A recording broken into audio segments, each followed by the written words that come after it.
what you're proposing, or what the president is proposing here, does not sound like it's in keeping with American tradition when it comes to immigration. The Statue of Liberty says, "Give me your tired, your poor, your huddled masses, yearning to breathe free." It doesn't say anything about speaking English or being able to be a computer programmer. Aren't you trying to change what it means to be an immigrant coming into this country? If you're telling them you have to speak English, can't people learn how to speak English when they get here? Well, first of all, right now, it's a requirement that to be naturalized, you had to speak English. So the notion that speaking English wouldn't be a part of our immigration systems would be actually very ahistorical.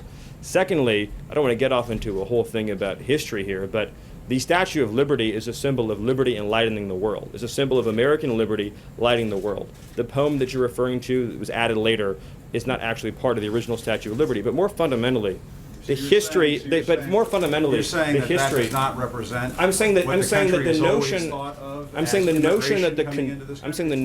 notion. Stephen, I'm sorry. No, that sounds like, here, that sounds Jim, like, let me ask you a question. That sounds like some national park revisionism. No, The what I'm Statue- asking you the is- Statue of Liberty Jim, has always Jim, been let me a ask you a beacon question. of hope to the world Jim, for people to send Jim, do you their believe- people to this country, Jim, and they're not always going to speak Jim, English, Stephen. Jim, they're not do you always believe- going to be highly skilled. They're not always Jim, going to be Jim, somebody Jim, who- I appreciate your speech. Jim, I appreciate your speech. So let's talk about this. It was a modest Jim, let's talk about this. In 1970, when we let in 300,000 people a year, was that violating or not violating the Statue of Liberty law of the land?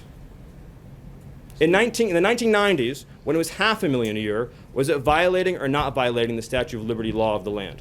Was it violating? When it was was it 700,000 a year. violating the Statue of No, Liberty tell me what and years. the field Tell of me the what Statue of years. Liberty when Tell me what called for years deportation? meet. Tell me what years meet Jim Acosta's definition of the Statue of Liberty poem "Law of the Land." So you're saying 1,000,000 a year is the Statue of Liberty number. 900,000 violates it. 800,000 violates it. You're sort of bringing a Jim. press one for English philosophy here to Jim. immigration, and that's never For- been Jim. what the United States has been about, Stephen. That I mean, you're, that's but just you're the also basic- your statement's also shockingly ahistorical in another respect too, which is if you look at the history of immigration, it's actually ebbed and flowed. We've had periods of very large waves, followed by periods of less immigration and more immigration, and during the We're in a we've had period of immigration right now. The Yeah, president it's- wants to build it's a wall. actually- and you want it's to actually- bring about a sweeping change to the surely, immigration Jim, you system. don't actually think that a wall affects green card policy. You couldn't possibly believe that, do you? Actually, the notion that you actually think immigration is at a historic law, the foreign-born population in the United States today, With the Jim, new chief of Jim, staff on Monday talking about how border crossings. do you were really, way I out. want to be serious, Jim, do you really at CNN not know the difference between green card policy and illegal immigration? Sir, Are you my really father don't know is a that? Cuban immigrant. He came to this country in 1962, right before the Cuban Missile Crisis, and obtained a green card. Yes, people who immigrate Okay, to this so country Jim- can eventually. People who So Jim, immigrate as to a this factual country question, through, Jim. not through Ellis Jim, Island, as a your factual- family Jim, did as a that, factual but in question- other ways, do obtain a green card at some point. They do it through a lot of hard work.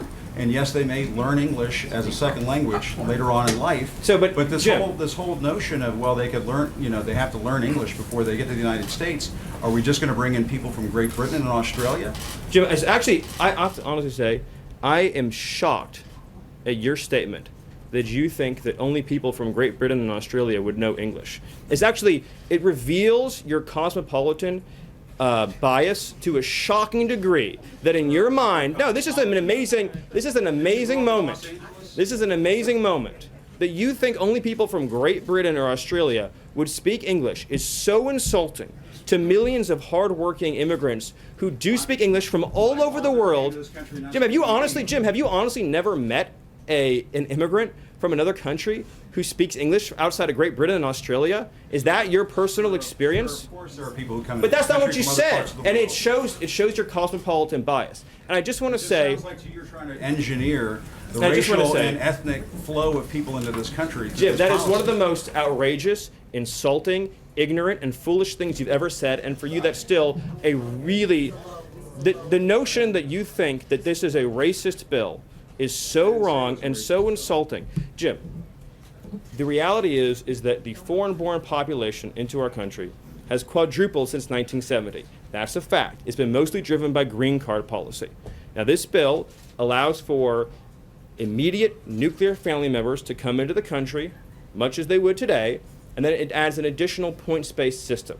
The people who've been hurt the You're most, saying that people have to be the English people who've speaking been, when they're naturalized. What the does this people who've been, English the people who've speaking been, component the mean people who've been to hurt the serve? most by the policy you're advocating are What policy am I advocating? apparently just unfettered, uncontrolled migration. The people who've been hurt the most by the Anybody who policy. questions what you're doing is for The people who've been open hurt the most by the doors. policy That's the that same you're, thing that- the people who've been hurt the most by the policy you're advocating are immigrant workers and minority workers and African American workers and Hispanic Are you workers. targeting And the it has African no, American community now? You brought it up again. You said you wanted to have a conversation and not target. Is it going to be a target? This is now? what we wanna You keep do. Using the African American community, are you going to target?